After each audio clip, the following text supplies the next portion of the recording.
너디 슈링크, 안녕하십니까. 네, 너디 슈링크, 한 4번째 시간이에요, 제가 봤을 때는. 두 번째 아닌가, 두 번째? 아니요, 4번 했어요. 4번 했는데, 뭐, 첫 번째는 날라가고, 뭐, 2번째도 날라가고, 3번째가 이제 업로드를 했다가, 아, 세 번째 업로드를 했던 건가요? 예, 그랬던 걸로 기억을 하고, 이게 한 2년 만인가요?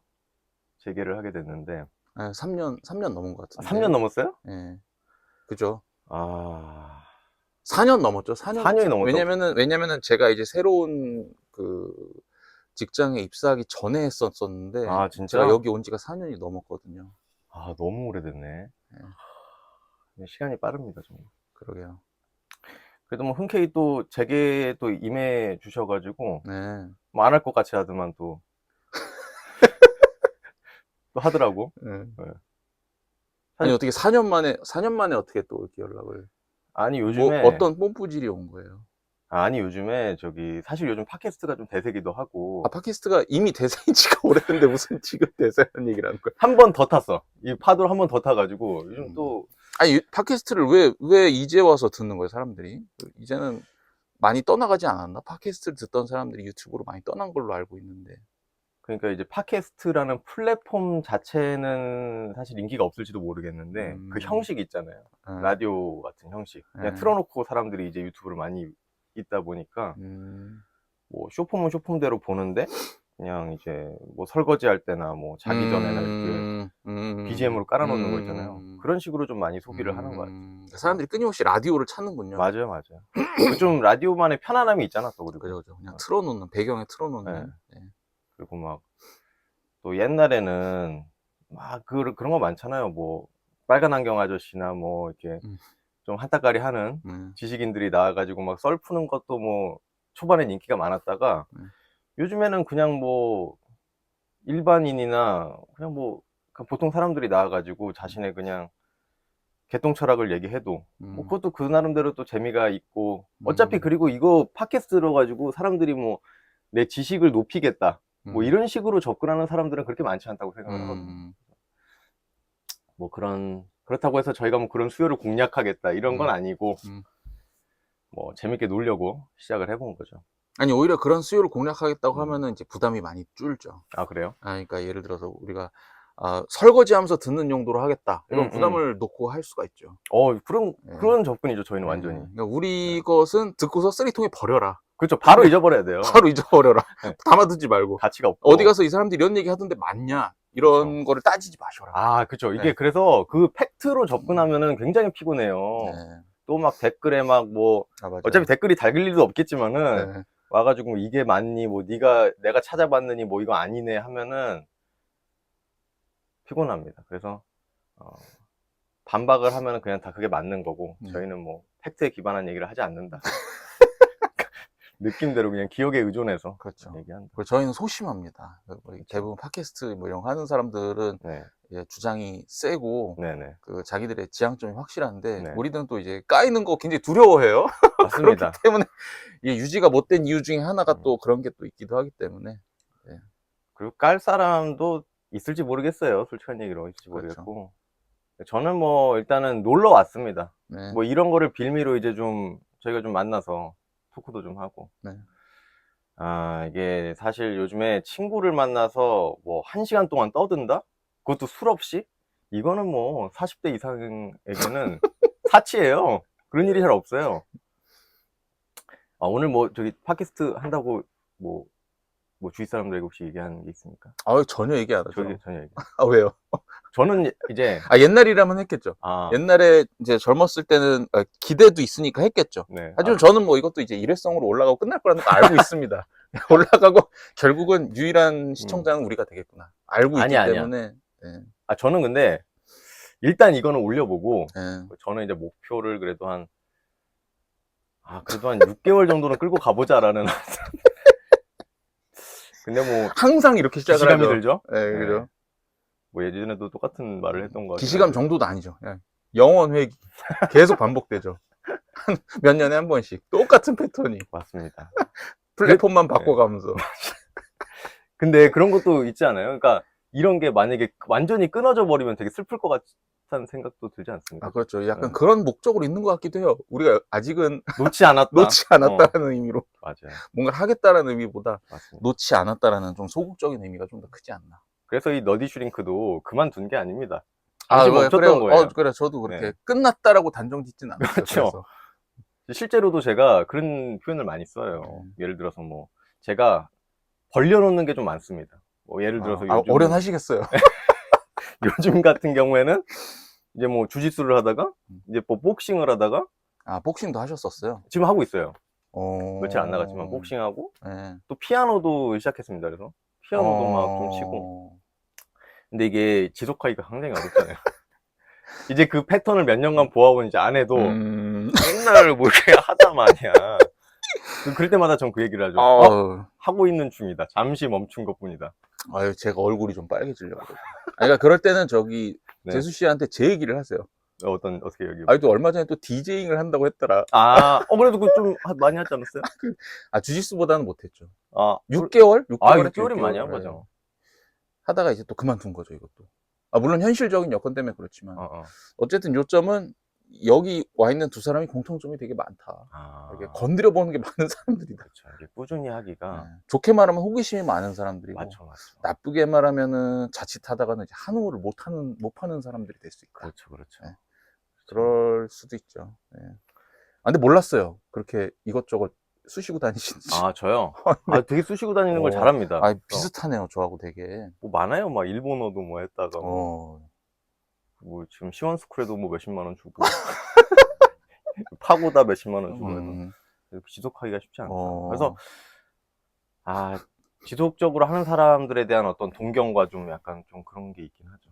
지속적으로 하나만 하면 돼요. 그래도 뭐 직장은 계속 다니지 않습니까? 그거는 뭐 이제 생업을 위한 거니까. 그것만 하면 됐죠. 생업을 그렇게 유지 못하는 사람들이 있거든요. 그런가? 네. 그런 사람들이 이제 가족을 힘들게 하죠. 근데 뭐 괜찮습니다. 그 정도는. 재미가 없으니까. 아무튼 다시 얘기로 돌아가서 그 팟캐스트를 오늘 이제 가려고 왔잖아요. 네. 집을 나서려고 하는데 아내가 자기 직장 사람들한테 남편 주말에 팟캐스트 녹음하러 간다더라 이렇게 얘기를 했다는 거예요. 이걸 왜? 나는 우리 아내한테도 얘기 안 했는데. 저는 아내한테 얘기할 수밖에 없죠. 왜냐면 너 주말에 8시에 왜 강남 나가? 그렇네. 알리바이가 있어야 되니까. 알리바이가 아니 진짜로 얘기를 해야 되니까. 저는 그래가지고 수환이랑 오랜만에 점심 먹고 오기로 했어라고 얘기를 했거든요. 저도 모르게 뭔가 얘기를 하고 싶었나 보네. 과시를 한 걸까요? 얘기를 하고 싶었나 보네. 그래서 저도 좀 굳이 얘기 안 해도 되는데 얘기를 했다는 것 자체가. 그러네. 재수 씨의 직장 동료들을 잠재 시청자로 지금 여기고 있는 거군요, 그러니까. 저요? 네. 그러니까 나 그러기 싫어가지고 얘기를 안 하려고 그랬던 거예요. 양가 감정이 있는 거죠. 한쪽으로는 그러기 싫다고 하지만 한쪽으로는 또 들어줬으면 하는. 이거 어렵네요. 저도 제 마음을 모르겠어요. 충격적인데요. 뭐가요? 그 재수 씨가 알고서 또 그걸 직장에다 얘기했다는 그러니까. 것까지는 굉장히 많이 얘기를 한 건데. 굉장히 TMI잖아요. 그리고 굉장히 얘기를 많이 한 거죠. 그렇게 친했나 싶기도 하고 뭐 맨날 들어보면 그렇게 친하진 않은 것 같아요. 그걸 거기다 대고 뭐 그냥 이런 거 그냥 짧게 팟캐스트 그냥 잠깐 하고 올 거야. 이렇게 얘기했으면 그렇게 얘기 안 했을 것 같거든요. 분명히 뭔가 의미를 담아서 얘기했어요. 아니요. 저 진짜 너디 슈링크가 지금 4년 만에 재개를 한다. 뭐 이런 식으로 또 얘기를 했겠죠? 그 댓글은 보여줬어. 최종호 씨? 최종호 누구야? 몰라. 솔직히 얘기해봐. 진짜 몰라요. 솔직히 당신 아니야? 아니요. 아니고 저는 그 보여줬을 때 진짜 깜짝 놀랐어요. 그걸 제가 보여줬어요? 네. 댓글을? 네. 그래갖고 깜짝 놀랐다니까. 이게 나도 그거 올려놓고 들어가 보진 않았죠. 근데 사실 지금 그 아이디랑 비번도 생각이 안 나요. 그래서 거기다 올릴 수 있을지 저도 모르겠고 뭐 그런 상태입니다. 그게 왜냐면은 대부분 그런 댓글이 달리면은 뒤에 항상 사족이 붙거든요. 사족. 제 블로그도 한번 놀러 오세요. 아니면은 뭐 재무 경영 관심 있으시면 한번 연락 부탁하여 010 뭐 775에 막 이렇게 써 있거든요. 그쵸. 근데 그런 게 없이 순수하게 의견만 달렸다고 하니까 이상한 거죠. 의심이 간다. 의심이 가죠. 이럴 리가 없는데. 그럴 리가 없죠. 근데 그분은 진심인 것 같았어요. 전 사실 잘 모르겠어요. 그래요? 네. 저는 너무 길었고 일단 문장 자체가. 아, 근데 그런 지금 그때 뭐 소재가 뭐죠? 프로이디언 슬립이었잖아요. 네. 그런 소재에 관심 있어 하는 사람 자체가 그런 사람이에요. 음. 이게 좀 주머무언하고, 뭐 이렇게 조금 양지보다는 슬쩍 이제 컴퓨터를 좋아하고. 네. 네. 아, 저희가 지금 최종호 씨를 비난하는 건 그런 건 아닙니다. 아니고. 아, 절대 아니고. 네. 네. 추진의 동기가 된 분이시기 아, 그럼 때문에. 고마운 분이죠. 네, 그렇습니다. 덕분에 지금 4년 만에 시작이 된 거기 때문에. 맞습니다. 아, 내가 물을 좀 사왔거든요? 네. 저 중식 제공도 안 되고. 중식 제공? 중식 제공 님이 하셔야죠. 그러니까 이게 지금. 그래도 물은 주네요. 예, 그래도 1+1으로 제가 생겼습니다. 오늘 주제를 사실 이제 악마로 좀 정하고 얘기를 하려고 하는데,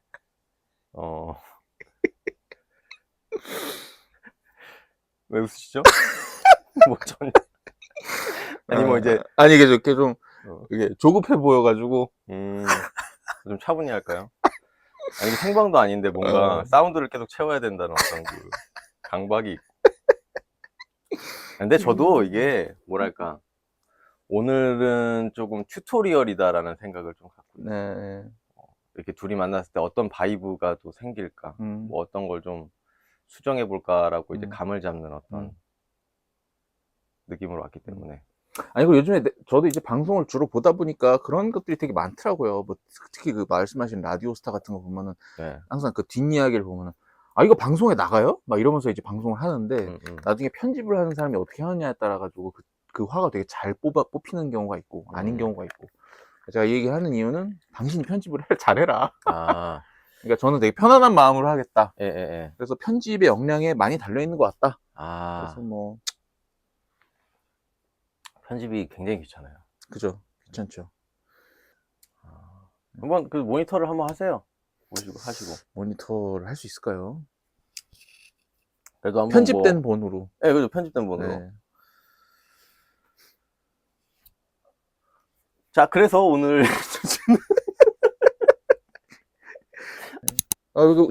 그러니까 원래는 우리가 네. 오늘 뭘로 주제를 할 것이냐. 저희가 네. 항상 대본이 없이 진행을 하다 보니까 너무 네. 중구난방으로 가더라. 그래서 결국은 이제 대본을 짜보자 하다가 주제를 잡아본 게 된 거잖아요. 네네. 근데 처음에 이제 우리 조승환 씨께서는 예전에 너디 슈랭크에서 했던 것과 비슷한 그런 뭔가 주제를 뽑아보자. 네. 본인은 이제 아무것도 모르는 무지랭이 일반인 컨셉으로 나오고. 아니, 실제로 그렇죠. 네. 제가 뭔가 좀 지식을 전달한다든지 네. 계몽을 한다든지 네. 이런 얘기를 하셨었는데 제가 좀 재미가 없을 것 같다 이런 얘기를 했었죠. 그리고 사실 여러 가지 주제가 나왔는데 뭐 얘기 나온 김에 얘기하자면은 제가 한번 또 물어봤어요. 클로드한테. 네, 지금 2026년 5월에 제일 잘 나가고 있는 지금 챗GPT 오픈AI는 지금 이제 부도를 할지도 모른다는 얘기가 나오고 있죠. 그래서 그 클로드한테 물어봤더니 굉장히 잘 뽑아주더라고요. 그래서 네 관심사가 뭔데? 그래가지고 제가 이제 몇 가지를 얘기를 했죠. 근데 요즘에 관심사는 제가 얼마 전에 유튜브를 봤어요. 유튜브를 봤는데 유퀴즈에 악령을 퇴치하는 퇴마 신부님이 나오셨더라고요. 네. 예전에 방송했던 거예요. 되게 오래전에 했던 건데 이제 알고리즘 신부님. 때문에 얼마 전에 뜨게 돼서 보게 됐는데 그게 좀 재밌더라고요. 특히 어떤 포인트가 재밌었냐, 그분이 어떻게 악마를 식별하나요? 이제 유재석이 물어봤죠. 네. 그랬더니 그분이 하시는 말씀이 제일 중요한 거는 눈을 보는 것이다. 그 사람의 눈을 보면 그래요. 많은 정보를 알 수 있다. 이런 얘기를 하시는데 나는 사실 그 부분에서 좀 웃겼거든요. 왜요? 야, 저 새끼 나쁜 새끼인지 아닌지 내가 딱 보면 알아. 약간 이런 느낌이었거든요, 저는. 이게 문제가 뭐냐면 제가 요즘에 그런 얘기를 많이 하고 다닙니다. 아, 그래요? 네. 반상가 됐어요? 조금 그런 게 있어요. 뭐 재밌는 사례를 몇 개 들자면 예전에 얘기했을 것 같기도 한데 이제 제가 이렇게 이게 직업 얘기를 안 하려고 했는데 근데 아무튼 그래요. 이거는 빼버리고 그냥 얘기합시다. 제가 예를 들어서 남녀를 만났어요. 네. 중년 남자 여자분을 만났는데 부부라고 하시고 들어왔어요. 그래서 이제 저한테 어떤 도움을 요청하시려고 해서 뭐 이런저런 얘기들을 하시는데 묘하게 부부가 아닌 것 같은 느낌이 든단 말이죠. 그래가지고 제가 이제 근데 거기다 대고 부부가 아니시죠? 이렇게 물어보면 신뢰가 되잖아요. 그래서 이제 돌려서 물어보는 방식으로 하죠. 제가 이 기록을 하는 특성상 두 분의 관계에 대해서 자세하게 좀 여쭤봐야 되거든요. 그래서 언제 결혼을 하셨나요? 이렇게 시간으로 물어보는 거죠. 그랬더니 1년이 안 됐더라고요. 재혼을 하신 거죠. 나이는 좀 있으셨고. 나이가 굉장히 좀 한 50대? 40대에서 음. 50대? 근데 그거를 이제 제가 확증을 받았단 말이에요. 말을 듣고. 역시나 그거였구나. 근데 그거를 제가 어떻게 느꼈느냐? 설명하기가 되게 어려워요. 그리고 뭐 또 예를 들어서 어떤 뭐 이렇게 환자분들이 오시면 네. 뭐 보호자분들이, 이게 환자분들이 굉장히 상태가 안 좋으면 보호자분들이 데리고 오거든요.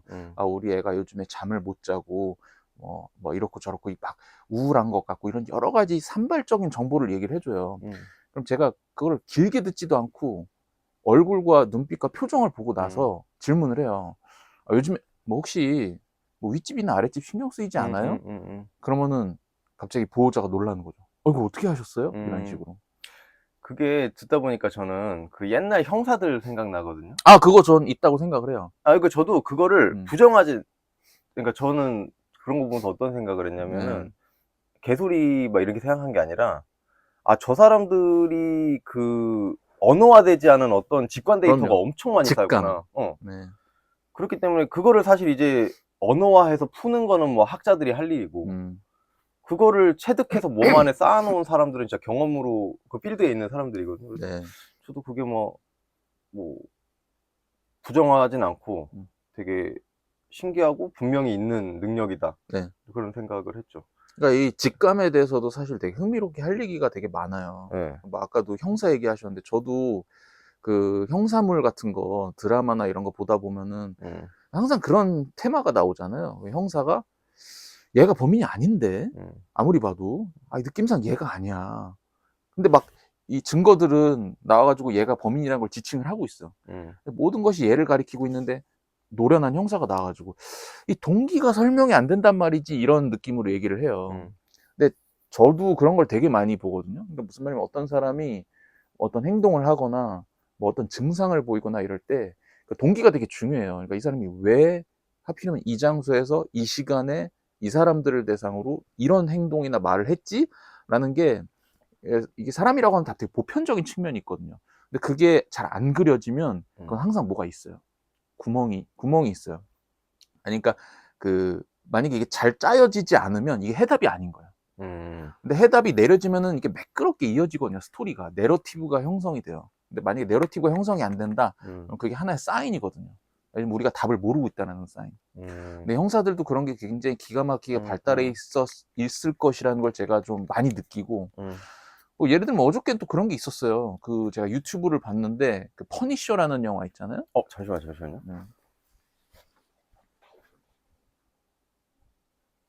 기껏 되고 있나? 얘기했는데 안 그러니까 그 되는. 불안감이 잠깐 들어가지고. 예를 들어서 갑자기 막 카톡이 왔는데 끊어지거나. 그러니까. 원래 같으면 이제 저게 PD가 앉아 있어야 되죠, 그죠? 맞습니다. 지금 PD가 여기 와 있죠. 그렇죠. 아니면 이렇게 돌려서 뭐 셀카로 해야 되는데 그 화질이 좀 떨어져가지고. 그죠. 아무튼 그 퍼니셔. 퍼니셔라는 네. 영화 뭐 클립이 올라왔던데, 네. 이제 퍼니셔 알죠? 캐릭터. 사실 저는 얼마 전에 너무 재밌게 봐가지고 올라왔잖아요. 그 영화인지 드라마인지 모르겠는데 뭐 그런 장면이 있대요. 저는 그거 안 봤어요. 안 봐서 모르는데, 이제 이 남자가 원래 군인이었더만요. 그렇죠. 근데 이제 뭐 어디에 상부 지령을 받아가지고 출전을 나가야 되는 상황이었는데 함정이라는 걸 알게 되지. 그래가지고 이제 상부에 보고를 해요. 이거 함정입니다. 직감으로 제가 확실히 알 수가 있습니다. 왜냐면은 나라면 이렇게 할 거거든요. 라는 식으로 얘기를 해요. 그랬더니 이제 뭐 왜 전술자는 또 애가 있잖아요. 군인 말고 전술연구원 같은 애. 그런 애가 이제 옆에 서가지고 내가 모든 정보를 첨단 기술을 동원해가지고 취합을 했고 지금 모든 방향이 지금 공격을 나가야 된다고 얘기를 하고 있는데 저런 애들의 직감 따위를 믿을 거냐? 이러고 장군한테 얘기를 하는 거지. 그래서 장군이 고민을 하다가 나가자 이렇게 얘기를 하는 거죠. 역시나 나갔더니 참패를 당하고 돌아오는 거죠. 그래서 그 퍼니셔 주인공이 그 남자를 막 패는 장면이 나와요. 너 때문에 이렇게 됐다. 근데 그것도 결국은 군인의 직감에 대한 거잖아요. 그렇죠. 그러니까 저는 어느 분야든지 직감이 있다고 생각을 하고, 뭐 본인도 그런 게 있을 것 같은데요, 직업적으로. 그렇죠. 아무래도 저는 그거 관련해서 좀 생각이 드는 게, 일반 직장인들도 이게 어떤, 사실 뭐 부장이 되고 뭐 과장이 되고 뭐 이렇게 한다고 해서 일의 능력이 는다? 저는 사실 잘 절대 모르겠고, 그렇지 않죠. 저는 그렇지 않고, 그나마 좀 쓸모 있는 능력이라고 한다면은 경험이거든요. 그냥. 그죠. 예.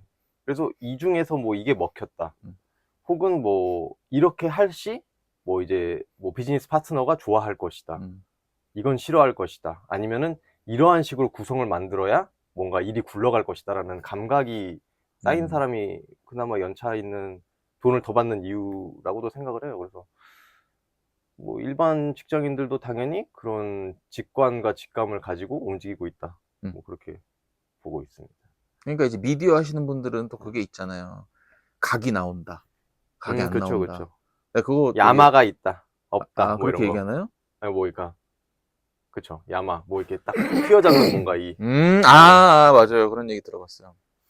그거 설명하기 되게 어렵잖아요. 그쵸. 일반인들한테 설명할 수가 없잖아요. 그쵸. 글쓰기도 그렇고. 저 같은 경우에 이제 이렇게 논문을 많이 쓰는데 처음에는 모르거든요. 이거 어떻게 써야 되는지. 근데 나중에는 이게 각이 나오네, 각이 안 나오네, 이제 이게 확증이 들죠. 그런 게 좀 있습니다. 이 얘기를 어쨌든 하게 된 이유는 아까 그 질문을 했잖아요. 그 뭐 어디 가가지고 내가 말이야 한눈에 보면 알 수 있어 막 이런 얘기를 저도 많이 한다 이 얘기를 하다가 하게 됐는데, 이제 저 같은 경우에는 뭐 이렇게 교육을 해야 될 때가 있어요, 환자분들을. 그럴 때 요즘에 자꾸 이런 말이 튀어나와요. 그러니까 이제 자꾸 부정을 하거든요. 그러니까 가령 이런 진단명이 맞습니다라고 얘기를 했을 때 막 근거를 대면서 아니라고 얘기를 하는 거죠. 누가? 뭐 환자 측에서. 그러니까 근데 대부분은 예를 들면 뭐 조현병을 갖고 있거나 뭐 양극성 장애를 앓고 있으신 분들은 인정을 사실 안 할 수밖에 없고, 인간 심리상 하기가 힘들고, 그럼 이제 우리는 그걸 설명을 해야 될 의무가 있는데, 근데 가끔은 막 증거를 너무 많이 대면서 아니라고 이렇게 반박하면서 이게 약간 토론 구도로 갈 때가 있어요. 근데 그럴 때는 제가 여기 지금 매번 이렇게 몇백 명이 넘는 똑같은 환자들을 계속 보고 경험이 몇 년인데 알지 않겠느냐 이런 식으로 이제 얘기를 하게 되는 권위로 경우가. 찍어 누르기. 그러니까 그게 되게 애매해요. 이게 잘못 얘기하면은 권위로 네. 찍어 누르기가 되고, 네. 잘 얘기하면은 신뢰를 주거든요. 음. 그러니까 이 줄타기를 되게 잘해야 되는데, 그래서 제가 되게 고심을 많이 합니다. 이걸 어떻게 전달을 해야 될까? 그러니까 무슨 말이냐면은, 제가 여기서 하고 싶은 말은, 우리가 오히려 아는 사람들일수록 직감을 신뢰를 해요. 그래서 원래 되게 자기 한 분야에서 성공한 사람일수록 다른 분야의 전문가를 신뢰하거든요. 그러니까 예를 들면 저는, 이거 마이크를 건드렸네. 이거 되게 초보적인. 그래서 저도 좀 건드렸어요. 저는 예를 들어가지고 자동차 공업사에 간다. 그분이 막 얘기하잖아요. 저는 굉장히 신뢰를 많이 해요. 그러니까 근데 이제 다 따지는 사람들도 있거든요. 내가 인터넷에서 알아봤는데 이거 그 부품 쓰는 것보다 이 부품 쓰는 게 낫고. 그렇죠. 근데 물론 이제 뒤집어 씌울 수도 있죠. 그런 사람도 있는데 그 사람이 일목요연하게 얘기를 하면 대부분 그게 맞거든요. 저는 그렇게 믿거든요. 물론 일목요연하게 사기를 치는 사람도 있지만, 근데 이제 그런 사람들이 대부분일 거라고 저는 생각을 하지 않아요. 전 대부분은 믿어주는 편이에요. 근데 이제 그렇게 하는 이유는 제가 그런 걸 경험을 하기 때문에. 그러니까 제가 이렇게 일목요연하게 머릿속으로 이렇게 종합이 돼 있잖아요. 하나의 개념이나 이런 것들이. 근데 이제 챗GPT에서 찾아봤는데 이렇고 저렇고 해서 이게 상충하지 않느냐. 근데 우리도 그 상충한다는 걸 알지만 이게 일목요연하게 이 케이스에선 이게 맞다라는 걸 판단해서 내리는 거잖아요. 그렇기 때문에 많이 아는 사람들일수록 타 분야의 직감을 잘 믿는데, 그래서 제가 하고 싶은 말은, 그러니까 어떻게 하면 직감이라는 거를 좀 권위 있는 지식의 차원으로 사람들을 좀 받아들일 수 있게 신뢰하게 만들 수 있을까? 이게 좀 고민을 많이 한다는 거죠. 그래서 당신께서는 그 신부님의 입장을 듣고 뭐 저런 그 근거 없는 얘기를 해라고 느꼈을 수도 있지만 이해되고, 근데 이제 저는 한편으로는 좀 신뢰를 했다. 그래요? 예. 왜냐면 제가 이 분야에서 느낀 거가 굉장히 비슷할 거거든요. 그게 듣다 보니까 저는, 근데 좀 직업 직무 분야에 따라서 좀 다르게 느껴질 거라는 생각이 좀 들었어요. 그렇죠. 예를 들어서 뭐 지금 뭐 특정 직업을 비하하는 건 아닙니다만은 지금 뭐 차 정비 이런 거 하셨잖아요. 네. 저도 신뢰할 것 같아요. 근데 중고차를 사러 가셨습니다. 그렇죠. 이건 목적이 다르잖아요. 그런가요? 그건 다른 거죠, 완전히. 그건 우리가 자동차라는 단어로 묶었기 때문에 같은 공통적인 거라고 생각하지만 두 개는 음. 완전히, 이거는 이제 고쳐주는 목적인 거고, 네네. 이거는 팔아먹는 거고, 아, 그런가? 완전히 다른 거죠. 어, 예. 여기는 더 후려쳐야 되는 거고, 그렇죠. 예, 목적이 다르죠. 중고차는 안 믿죠, 저도. 그래서. 그러니까 뭐 어떤 기술적으로 다룰 수 있는 분야에서는 그게 좀 먹히는 맞아요. 거고. 맞아요. 그죠. 그러니까 봐봐요. 예를 들어서 영상 제작자가 와가지고, 요거는 각이 잘 안 나옵니다. 음. 이런 각으로 나가야 됩니다 하는 건 믿어줘야 되잖아요. 근데 그쵸. 예를 들어서 똑같은 영상을 결부시켜서 온다고 해도, 뭐 내가 당신네 병원을 홍보해 줄 건데, 음, 뭐 이렇게 해보는 게 어때요라고 나오는 거면, 그건 음, 이제 중고차 딜러 같은 거란 말이에요. 음, 제가 음, 중고차 딜러 너무 폄하하는 것처럼 나갈까봐 네. 편집을 해주세요. 근데 이제 그러니까 목적이 다르잖아요. 이 사람들은 여기서 이 사람 돈을 많이 빼먹겠다라는 거고, 이 영상 제작자는 이 사람이 클라이언트가 의뢰한 영상을 어떻게 제대로 제작할 것인가에 좀 더 오리엔테이션이 돼 있는 거고. 다른 거죠, 그게 좀. 근데 이제 신부님을 그렇게 봤다 이거군요. 그렇죠. 신부님을 지금 왜냐면 중고차 딜러 같은 걸로 봤다는 거 아니에요? 살짝, 왜냐면은 제가 그 영적인 거에 대해서 그렇게 뭐 그럴 수 있죠. 좀 확증이 안 된 상태니까. 그럴 수 있죠.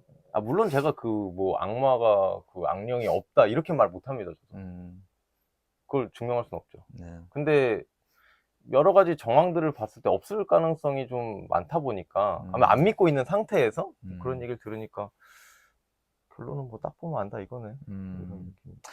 그러니까 이거는 제가 그렇게 도달하게 된 것 같아요. 저 같은 경우 제가 악마를 믿는다 이건 아니지만, 제가 이제 왜 거기에 대해서 좀 열린 결말을 갖게 됐냐라고 하면, 그 직감에 대한 신뢰 때문에 이렇게 된 것 같아요. 그러니까 무당들도? 무당, 예를 들면 무당 같은 무당 경우. 같은 경우도 어느 정도 제가 신뢰를 하는 케이스들이 있어요. 그러니까 예를 들면은 이전에도 그 이제 본인 안쪽으로 이렇게 신 같은 것들이 들어와서 본인이 빙의가 되는 체험을 한 적이 있다고 말씀하신 경우가 있었어요. 근데 그분의 역사를 들어보면 이제 그분 같은 경우, 그러니까 예를 들어서 우리가 대부분은 가장 감별을 해야 될 거는 뭐 빙의 체험이라고 얘기가 들어오면 이게 진짜 빙의인지, 우리가 의학적으로 말하는 조현병이나 망상장애나 이런 우리가 정신병적 질환이라고 여기는 범주에 들어가는지를 구별을 해야 되거든요. 근데 그러니까 항상 그 태도로 임하죠. 그게 맞나 아닌가? 그리고 대부분은 맞죠. 근데 이제 그분이 와서 얘기를 하는데 저는 좀 잘 안 들어맞는다는 생각을 했었어요, 당시에. 왜냐면 그 정신과적인 질환을 진단함에 있어서 제일 중요한 진단 기준은 그거거든요. 이 사람이 사회적으로 일상생활에 지장이 있느냐 없느냐, 직장, 가족 생활에서. 근데 이제 이분 얘기를 들어보니까 이분이 그런데 지장이 딱히 없어요. 그리고 가령 무속인 일을 굉장히 꾸준히 안정되게 했단 말이에요. 일관되게.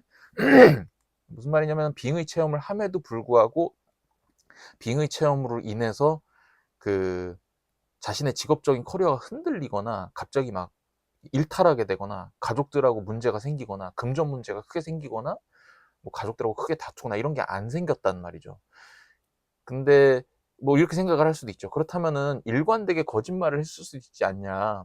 그럴 수도 있죠. 그럴 수도 있는데 문제는 이분이 이제 본인이 힘들다고 호소하면서 입원을 했다라는 거거든요. 근데 와서 이제 호소할 때 대부분 그런 거죠. 이제 소리가 자꾸 들리고 이런 것들이 있는데 최근에는 평소와 다르게 좀 더 힘들다. 그러니까 조절이 좀 필요하다. 그래서 우리 도움을 요청해서 온 거예요. 그러니까 증상이 뭔가 그런 체험들이 분명히 있다라는 근거가 되는 거죠. 거짓말이 아닌 거지. 이 사람이 거짓말을 하는 거였으면 자기 의지대로 없앨 수가 있는 거였으니까. 그러니까 말하자면 이 사람이 의지하지 않는 비자발적인 무언가가 있는데 그것이 사회적으로 지장이 되지 않는 수준에서 있네. 이런 느낌을 좀 받았었던 거죠. 근데 본인은 힘들어 했다는 거 아니에요? 어쨌든. 맞아요. 제가 그 질문을 할 줄 알았는데, 그러니까 그 느낌이 조금 달라요. 그러니까 대부분 이 정도 증상이 있으면 사회적으로 이 정도 힘들어야 된다는 게 있는데 그게 조금 잘 안 맞는다는 느낌이 있었어요.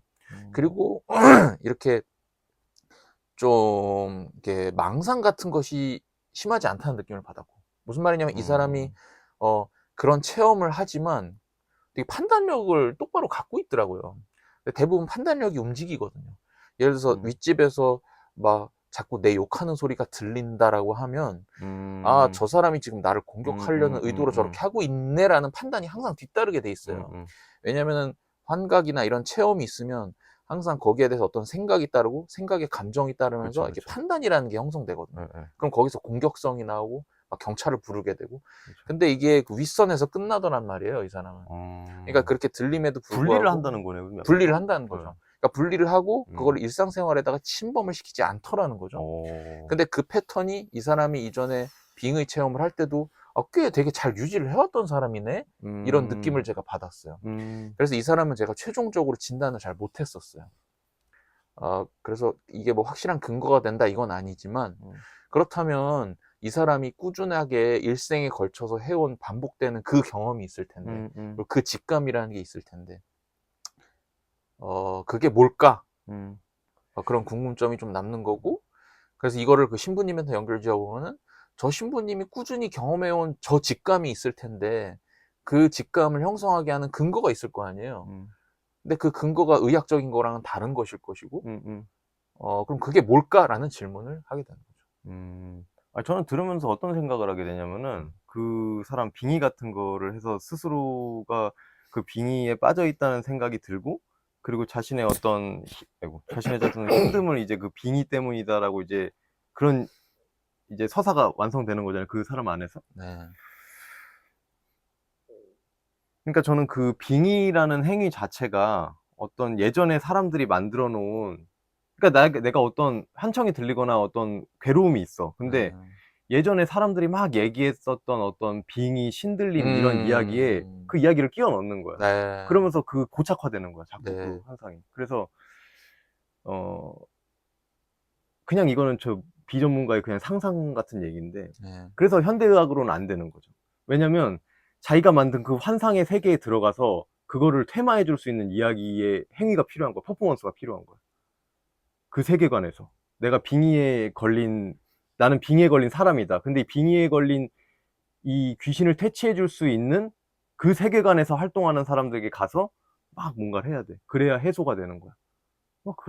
그렇게 했기 때문에 실제로 해소되는 사람도 있고 그런 게 아닐까? 막 이런 생각을 했었던 적이 있어요. 그러니까 그게 왜 의사들이 어렵냐면, 의사들은 자연주의라는 기본 전제를 깔고 있어요. 자연주의? 네, 자연주의라고 하는 거는 철학적인 개념인데, 자연주의라고 하는 거는 이 모든 현상이나 이게 나타나는 일들의 배경에는 자연적인 근거가 있다라는 거거든요.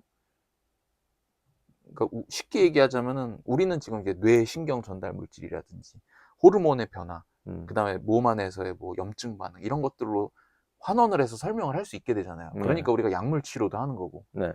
그러니까 우리는 어쨌든 자연적인 베이스라는 게 있어요. 그래서 저게 어떤 뇌 안에서의 교란과 연관이 돼 있다. 뇌 안에서의 교란이 전혀 없이, 예를 들어서 동일하게 정상적인 두 사람을 갖다 놓고 있으면은 한 사람한테는 망상이 안 나타나는데 한 사람한테는 나타난다고 우리는 절대 안 받아들이죠. 왜냐면 그 생물학적인 베이스가 똑같다면 똑같은 현상이 나타나야 되기 때문에. 그러니까 만약에 다른 현상이 나타나면 이 베이스가 다를 것이다라는 걸 기본 전제로 깔고 있다는 거예요. 그래서 우리들은 항상 이렇게 추적을 해가거든요. 근데 만약에 그런 생물학적인 근거가 있다면, 네. 그 생물학적인 근거가 공통되더라도 현상은 좀 다르게 나타나요. 어떤 사람은 윗집에서 침범을 한다라는 망상을 가질 수도 있고, 어떤 사람은 막 국정원에서 쫓아다닌다는 망상을 가진 사람도 있고, 어떤 사람은 자기가 예수라는 망상을 가질 수도 있고, 물론 거기에 되게 다양한 요소들이 개입을 하고 있겠지만, 망상이라는 거는 그 사람의 개인적인 삶에서 테마가 나오게 돼 있거든요. 그리고 또 망상이라고 하는 거는 그 시대를 타요. 예를 들어서 우리나라 같은 경우에는 뭐 70년대, 80년대 같은 경우에는 제가 전에 듣기로는 그 국정원에 대한 테마가 굉장히 많이 나왔었다고 누가 날 해요. 감시하고 있다. 감시한다. 근데 이제 국가기관이 감시를 한다라는 테마가 굉장히 많이 나왔다고 알고 있고, 근데 그리고 예를 들어서 한 80년대, 90년대 미국에서는 외계인 납치에 대한 망상이 굉장히 많이 나왔었다고 또 얘기를 들었어요. 그 다음에 아시겠지만 그 8, 90년대 우리나라에 또 많이 나타났던 망상 중에 하나는 도청장치.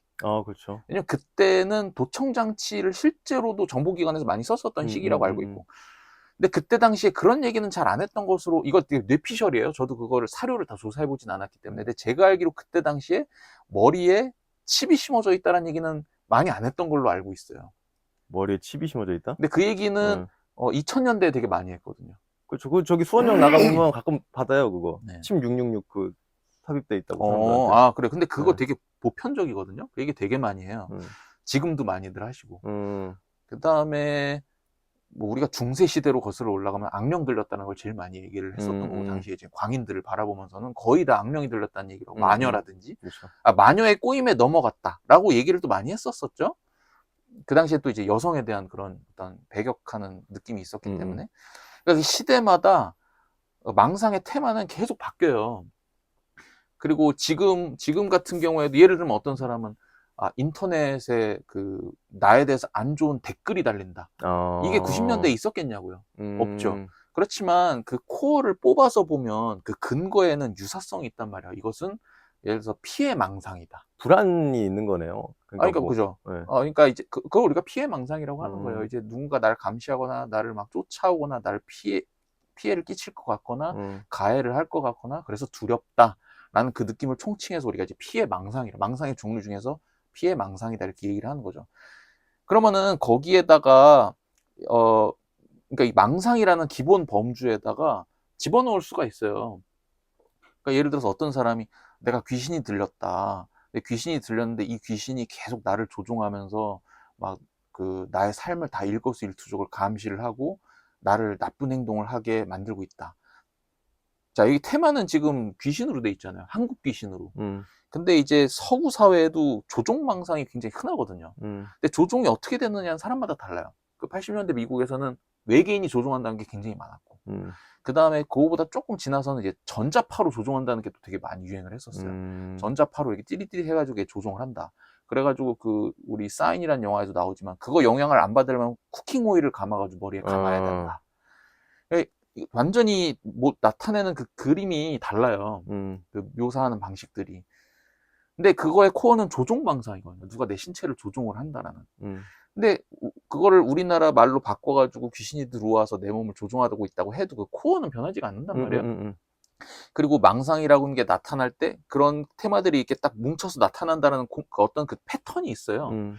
근데 이제 그 패턴에 딱 맞지 않으면서 그 빙의의 테마가 나타나면 우리가 당황을 하는 거죠. 이 근본적인 권력에 딱 담아내기가 어려운 형태로 그 테마가 나타나면 당황을 한다는 거죠. 그래서 이제 의사들이 조금 설명하기 어려워하는 것 중에 하나가 우리 크로스 컬처럴 사이키아트리라는 게 있어요. 문화 뭐라고 해야 되지? 뭐 다문화적인 뭐라고 번역해야 될지 모르겠는데 아무튼 이렇게 문화 다양성에 기반해서 정신의학을 연구하는 분야가 있어요. 근데 자주 등장하는 사례가 아프리카에 가면은 트랜스 경험이라는 게 있어요. 혹시 들어봤어요? 아니요. 영상 같은 거 찾아보면 되게 재밌거든요. 네. 아프리카에 의식 같은 게 있는데 트랜스 경험을 하면 막 공중부양을 하고 막 이렇게 막 랄랄랄랄랄 막 이러면서 막 이렇게 막 눈이 뒤집어지면서 막 뭔가 이렇게 신내림 비슷하게 하는 뭐 의식과 동시에 이루어지는 의식과 그런 동시에 거예요? 이루어져요. 근데 의식이 끝나면 싹 없어져요. 근데 되게 독특한 체험을 당사자와 그걸 구경하고 있는 사람들이 함께 경험하교거든요. 근데 특이한 점은 교회에서 봤는데 그런 거? 교회에서도 교회도 많이 있잖아요. 네. 근데 이제 근데 교회는 의도적으로 하는 경우가 많고, 그렇죠. 그리고 아프리카도 물론 의도적으로 하는 경우가 있겠지만, 그게 되게 긴 시간에 걸쳐서 내려온 문화처럼 있다라는 거죠. 그리고 그때 분명히 뭔가 특이한 체험이 있고, 근데 이 체험이 뭐냐?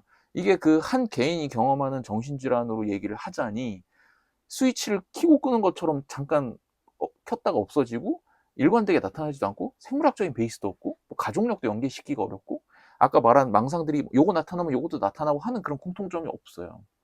그러니까 설명하기가 좀 어려운 거죠. 정신의학의 개념만 가지고는. 그러니까 한 개인이 가지고 있는 정신질환이다라고 헌언하기가 좀 어려워지는 거예요. 그래서 제가 요번에 이제 하나 케이스를 이전에 있었던 제가 말하는 케이스는 다 이전의 케이스입니다. 그러니까 뭐 요즘의 케이스 같은 걸 얘기하면 또 이게 문제가 될 수 있기 때문에 저는 아주 오래된 케이스만 얘기할 거예요. 그리고 보편적으로만 얘기할 거예요. 일반적으로. 뭐 이런 경우도 있어요. 어떤 사람이 왔는데 처음에 되게 정교하게 얘기를 해요. 제가 이렇게 방언을 했다. 네. 방언을 했고 이렇게 신내림이 와가지고 잠깐 들어왔다 나갔었고 나 일 되게 잘했다. 막 이런 얘기를 이렇게 굉장히 논리적으로 해요. 저한테 처음에 와가지고. 네. 그러면은 뭐 교회를 원래 다닌 사람이었어요, 그 사람?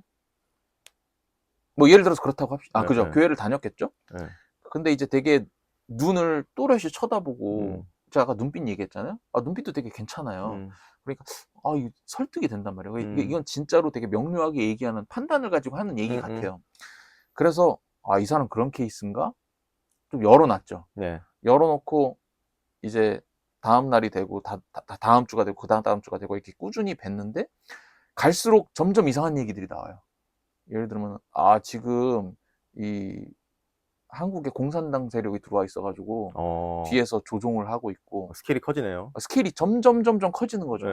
그러니까 이게 스토리가 처음에는 그냥 단순히 특정한 소분야에서 그 빙의나 뭐 이게 방언 체험에만 국한된 거라고 생각을 했는데, 네. 갈수록 이제 체계가 드러나는 거죠, 밑에서. 아, 그러니까 이제 나중에 알게 되는 거죠. 이것은 여기에서 말했던 이 방언의 체험이라고 하는 거는 이 밑에 있는 이 체계의 발현이었구나. 뭐야, 그럼 자기 안에서 뭐 빅브라더가 있다 이거예요? 그러니까 네. 망상이 있는 거죠. 이 배경에. 네. 피해 망상이라는 게 있는 거예요. 근데 그 피해 망상이 이 사람이 여러 가지 모습으로 나타날 수 있는데, 그 중에 하나로 방언이라는 소재로 저한테 얘기를 했던 건 거죠. 근데 그게 어떻게 이게, 그, 공산당이랑 이게 어떻게 스토리가 이어지죠? 그 사람 그거는, 얘기 주장에서. 뭐 이어지긴 해요? 아니면은 뭐. 뭐 그 사람이 네. 이어지게 얘기하는 경우도 있고, 이어지게 얘기하지 않는 경우도 있고, 근데 대부분 망상이라고, 그러니까 망상이라는 것도 굉장히 체계적인 망상이 있고, 체계적이지 않은 망상이 있어요. 근데 대부분은 일반 사람이 들었을 때 이렇게 합리적이진 않죠, 체계가. 그러니까 뭐 그런 거예요. 예를 들어가지고, 뭐, 공산당이 이렇게, 이거를 스토리 이렇게 짤 수 있겠죠? 공산당이 지금 우리나라 세력을 꽉 잡고 있어가지고, 지금 대통령이 누구도 사실은 공산당이고, 그리고 지금 우리나라에서, 저기 자본주의사를 다 공산주의 빨간색으로 그거 물들이기 위해서, 진짜예요? 이런저런 일들을 벌이고 있다. 네. 그래서 오늘 나왔던 이 유튜브에서 뉴스도, 봤는데. 네. 뭐, 이런 거의 일환이다. 그래서 자기가 그거를 막아야 되겠다는 생각을 하고 있는 와중에, 하느님께서 어느 날 나에게 얘기를 하셨다. 네가 나서가지고 이 세력들 물들이는 걸 막아라. 그래서 제가 어떻게 해야 될까요? 라고 물어봤더니, 네가 가가지고 네가 이게 뭐 새벽 기도를 나와가지고 기도를 앞으로 3개월만 열심히 광야에 나간 예수처럼 뭐 이렇게 딱 3개월만 하고 끝내면은 좋은 일이 있을 것이다. 막 이런 얘기를 한단 말이죠. 그래가지고 이 사람이 이제 그때가 이제 방언을 하는 거죠. 이런 식의 스토리가 이제 펼쳐지는 거예요. 예를 들자면. 그리고 아까 뭐 유튜브 얘기도 하셨는데, 이런 것들은 특히나 일반 이제 우리가 대중을 하나의 인격으로 보자면, 원래 이제 파시즘의 역사도 그렇고 이렇게 망상이 결부된 스토리는 굉장한 호소력을 갖습니다. 사람을 굉장히 몰입하게 하고. 그래도 이렇게 생각할 수 있어요. 이미 받아들일 마음을 가지고 있는 거잖아요, 사실. 근데 그래가지고 이제 옛날에도 그런 이론들도 있었어요. 그러니까 이제 뭐 망상에 빠지는 사람들은 자아가 굉장히 취약해진 상태에서 망상에 빠진다. 그러니까 이 사람이 자아가 건강하면 망상에 빠지지 않는다. 왜냐하면 망상은 보시면 알겠지만 대부분 적대 세력이 있고 구원의 세력이 있거든요. 근데 구원의 세력은 굉장히 막강해요. 신 아니면 뭐 선지자. 저는 여태까지 예수님을 한 15명 정도 봤어요. 본인이 메시아라고 얘기하시는 분들. 그러니까 왜 하필이면 망상에서는 이런 테마들이 등장하냐라고 한다면, 그게 이 사람들의 마음에 호소력을 갖는다는 거거든요. 그러니까 절대적으로 지지할 수 있는 절대적인 존재가 항상 등장한다는 것. 그리고 가장 그냥 되게 단순한 그 이야기 플롯이잖아요, 사실. 원래 마지막에 이제 신 같은 존재가 나와가지고 그죠. 뭐 해결이 된다, 이게. 그러니까 그게 단순한 플롯이라는 게 무슨 말이냐면, 어린아이들 동화에 잘 등장하는 테마잖아요. 근데 우리가 성인이 될수록 이 스토리를 다각도로 보게 되잖아요. 그러니까 처음에는 선과 악이 뚜렷한 이야기를 그쵸. 들으면서 우리가 자라잖아요. 근데 점점 지날수록 선과 악이 되게 흐리다. 그죠. 선과 악의 구별만으로 세상이 이루어지지 않는다. 맞아. 모순이 많은 세상이다. 이렇게 하면서 우리가 커가는 거잖아요. 예. 근데 어린아이들한테는 그게 어렵죠. 네. 어린아이들한테 막 패러독스를 어떻게 설명을 해요? 어린아이들한테는 권성진학을 설명해야 되지. 그러니까 이런 거에 기반을 해서 그런 이론들이 있었다는 거예요. 사람이 마음이 되게 취약해지고 단순해지고 어려지면, 퇴행이 되면 망상들이 발생한다.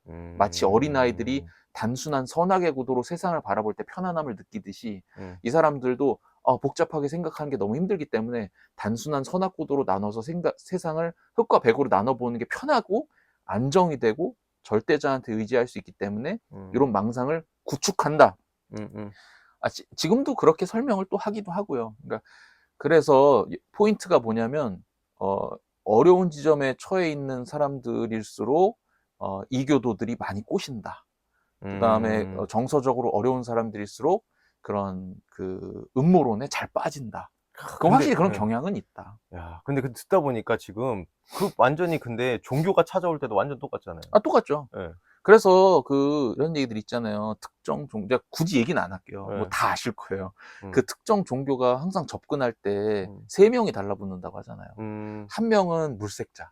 그래가지고 가가지고 어떤 애가 취약한 애인지 딱 찾아내요. JMS예요? 뭐 여러 가지 다 공통될 거라고 네. 생각을 해요. 그래가지고 한 명이 이제 물색을 해서 제가 요즘에 좀 취약한 것 같고 불안해 보인다 그러면은 타겟팅을 정해주고 그러면 옆에서 이제 지지자가 붙죠. 맞아. 야, 너 성경 공부를 같이 좀 해보자. 너 성경 공부하면 되게 잘할 것 같아. 그리고 막 무한한 칭찬을 줘요. 어린아이들한테 엄마가 해주는 것처럼.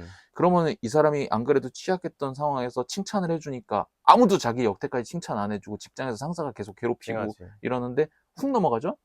그러면은 이제 3번째로 달라붙는 게 이 사람을 배캅, 굿캅처럼 또 이렇게 약간 책망하고 이게 좀 지도하고 너 이렇게 하면 안 돼. 이렇게 하는 사람이 또 달라붙어요. 그러면 얘가 혼내면서 얘는 옆에서 지지해주면서 아니야, 너 잘할 수 있어. 이렇게 하면서 슬금슬금 끌어들여가지고 그거를 3년 정도 지속을 하다가 나중에 밝히는 거죠. 사실 여기는 성경 공부 모임이 아니고 A라는 종교다. 그러면 이 사람들이 3년이 지났을 때 빠져나갈 수 있느냐? 없죠. 절대 못 빠져나가죠. 맞아요. 아니, 저도 그 실제로 제가 제 지인의 지인이 그런 걸 당했다는 스토리를 들었는데 진짜 그렇게 접근해가지고 네. 완전히 힘들게 한다 그러더라고, 사람. 근데 저라도 못 빠져나갈 거예요. 그러니까 심리의 전문가들입니다. 사실 그런 사람들은. 그리고 그 사람들도 분명히 눈빛을 보면 알 거예요. 왜냐면 그 사람들은 계속 맞아요. 그것만 하는 사람들이잖아요. 맞아요. 그 사람들이 바로 견적내죠. 바로 견적내죠. 쟤는 지금 좀 훅 빠질 애다. 맞아요. 네. 아니, 간단히 얘기를 해봐도 우리가 수원역이나 이런 데 나가보면은 꼭 저기 도를 하십니까? 꼭 진짜 자주 물어봄을 당하는 애들이 있고 있어요. 네. 예. 아닌 애들이 있어요. 맞아요. 저는 가끔 당하긴 했거든요. 아, 그래요? 네. 저는 심지어 그 모두 사줬어요. 그래서 누구한테요? 그 도움 무엇입니까? 왜 사준 거예요? 그러니까 알면서도 사줬어요. 알았지만 좀 불쌍해서? 좀 약간 그 고생하신다 약간 느낌. 왜냐면 그 사람이 나한테 시간을 많이 투자했어. 그죠. 네. 그런 적이 있어요. 노동은 이제 시간에 비례하기, 노동의 가치는 시간에 비례하기 때문에. 그렇죠. 또 이게 노동 가치론을 믿는 분이잖아요. 그렇죠. 근데 오늘도 빨간색 옷을 입고 오셨는데.